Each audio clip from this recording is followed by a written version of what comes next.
Tras 4 meses enfrentados, ni el presidente, Nicolás Maduro, ni el líder opositor Juan Guaidó consiguen dar el golpe de gracia a su rival mientras el país se hunde en una espiral de abandono, aislamiento y desesperación. Sin descartar los giros abruptos o las jugadas de poder entre bambalinas, da la sensación de que ambos bandos están atrincherados en sus posiciones, son demasiado fuertes para ser derrotados y demasiado débiles para lograr una clara victoria. Con este panorama, ¿qué es lo próximo? La oposición y su principal apoyo, Estados Unidos, tienen pocas opciones luego de que Guaidó, que funge como presidente de la Asamblea Nacional, se paró el martes en el exterior de una base militar y pidió a las Fuerzas Armadas que derrocasen a Maduro. El plan fracasó. En su lugar, el jefe del ejército venezolano juró lealtad al dirigente y 4 personas fallecieron en choques entre manifestantes y policías luego de la arriesgada maniobra opositora para asumir el control. Las calles de Caracas recuperaron la tranquilidad el jueves tras la violencia de las 2 jornadas previas. El nuevo plan de Guaidó es avanzar hacia una huelga general, para la que no se conoce fecha y cuya efectividad está en duda en un país con una economía destrozada y una población exhausta. Un experto en Venezuela señaló que la oposición y Washington enfrentan ahora la difícil tarea de trazar una nueva salida tras ver cómo solo un pequeño contingente de las Fuerzas Armadas se unió a Guaidó en el exterior de la base, sin indicios de que otras unidades atendieron al llamado al alzamiento.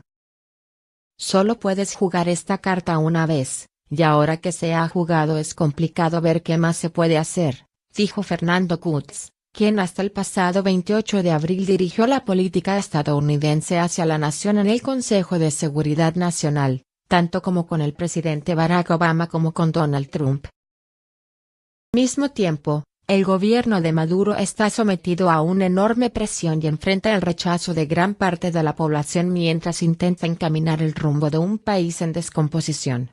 El hecho de que todavía no se haya arrestado a Guaidó tras acusarlo de intentar perpetrar un golpe de Estado sugiere que no tiene seguridad suficiente para hacerlo y que se muestra cauto ante cualquier incremento en la presión diplomática y económica de Estados Unidos y de las docenas de países que reconocen a Guaidó como el presidente legítimo.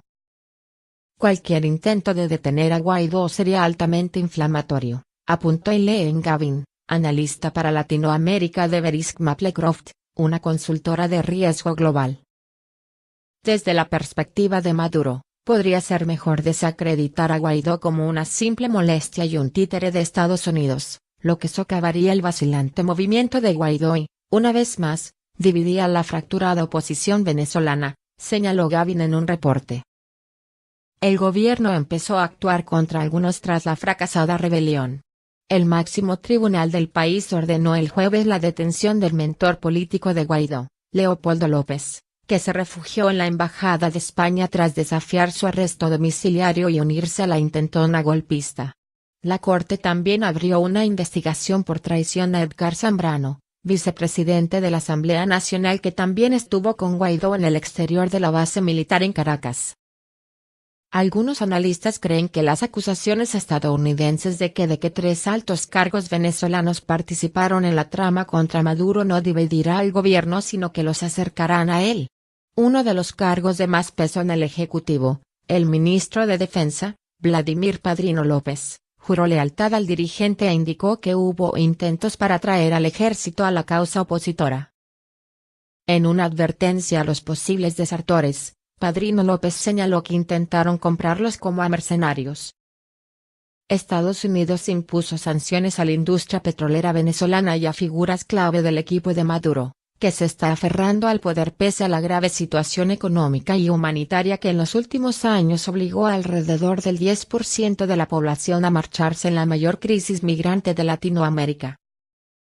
Según Kutz, aunque es probable que Estados Unidos endurezca su retórica hacia Caracas, ya utilizó su arma más potente, las sanciones al petróleo. Sus últimas opciones incluyen la idea de una intervención militar, que se baraja desde hace tiempo y es poco probable, o centrarse en otra prioridad de política exterior, señaló. Parece más un enfado que un movimiento estratégico, manifestó acerca de la retórica belicosa de la Casa Blanca. Si yo fuese un coronel de bajo rango, ¿Por qué arriesgaría mi vida compartiendo secretos con los estadounidenses si no van a mantener la boca cerrada? Trump indicó que, por el momento, Estados Unidos no se está centrando en una opción militar. Y estamos haciendo todo lo que podemos hacer sin llegar, ya sabe, a los máximo, declaró el presidente en una entrevista con Fox Business Network el miércoles. Tenemos muchas opciones abiertas. Pero cuando vemos lo que está ocurriendo allí, es un desastre increíble. Trump apuntó que Maduro era duro, pero creo que está perdiendo mucho control. El mundo ha sido testigo de muchas fuertes caídas económicas a lo largo de los años, pero Venezuela es seguramente una de las peores hasta la fecha. El país ha experimentado una pérdida del PBI real, ajustado a la inflación, mayor que la de la mayoría de los países asolados por el conflicto durante la Segunda Guerra Mundial, y se espera que su tasa de inflación alcance 10,000% este año. A una tasa bastante superior a 100 veces la del mercado negro, el tipo de cambio oficial se deprecia tan rápidamente que una cotización pierde sentido en el momento de su publicación. En estas condiciones, los alimentos el 90% de los cuales se debe importar son tan escasos que se estima que el venezolano promedio ha perdido 10,9 kilos, y que 3 millones de venezolanos, que representan alrededor del 10% de la población, han huido. Los cortes de energía, la escasez de agua y medicamentos, y la casi hambruna han sido características persistentes del reinado brutal e incompetente de Nicolás Maduro.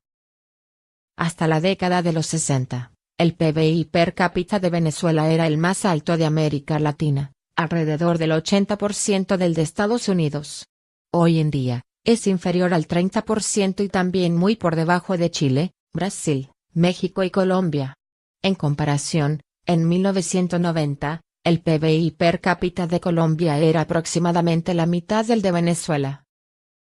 Con las reservas de petróleo más grandes del mundo, Venezuela cuenta con los hidrocarburos para más del 90% de sus ingresos de exportación. Pero su producción de petróleo ha caído de un pico máximo de un aproximado de 3,5 millones de barriles por día a fines de la década los 90 a alrededor de 1,3 millones en el 2018, y se espera que la producción disminuya a 700.000 en los próximos 2 años.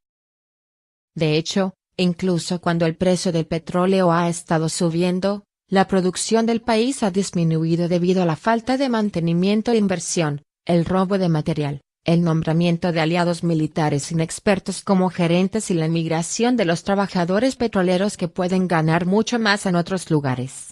Un trabajador petrolero en Petróleos de Venezuela Sociedad Anónima, PSA, la compañía petrolera estatal, recientemente le dijo a The Wall Street Journal que gana alrededor de $8 por mes, ajustado por paridad de poder adquisitivo.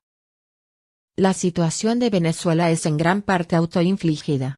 A pesar del aumento de los precios del petróleo, el régimen chavista permitió que los déficits fiscales se incrementaran a 24% del PBI en el 2014. Y como los precios del petróleo todavía estaban cerca de su punto máximo ese año, esos déficits se financiaron imprimiendo dinero, lo que llevó a acelerar la inflación.